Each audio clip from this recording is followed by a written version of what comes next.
బాయి చెన్నైలతో పోటీ పడచ్చు కదా మనం ఆటోమేటిక్ గా. హైదరాబాద్ బెంగళూరుతో అది పోటీ పడుతుంది, వైజాగ్. దెన్ రెండు వైపులా సక్సెస్ అయినట్టు కదా. అంటే ప్రజలు పారిశ్రామికవేత్తలు కూడా ఆలోచించుకునేలా ఒక అస్త్రం అయితే సంధించారు జగన్ ఇప్పుడు.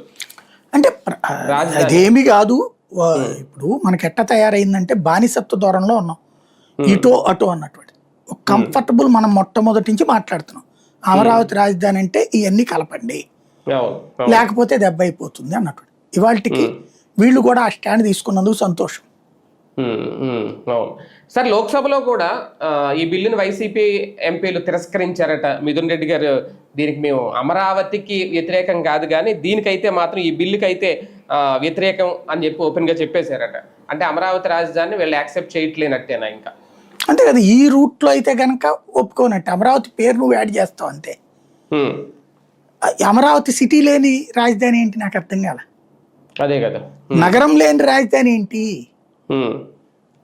అసలు? నువ్వు అమరావతి ఏది అదేంటో చెప్పకుండా రాజధాని ఏంటి?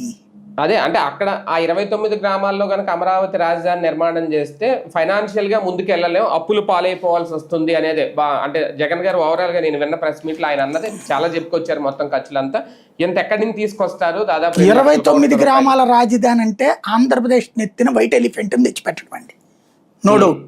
ఆంధ్రప్రదేశ్ నెత్తిన వైట్ ఎలిఫెంట్ తెచ్చిపెట్టడమే. లక్షల కోట్లు 29 గ్రామాల్లో పోసి రాష్ట్రం బాగుపడుతుందని చెప్పడం అంటే తెల్ల ఏనుగుని తెచ్చి మేపమన్నట్టే, అంతకు మించి ఏం లేదు.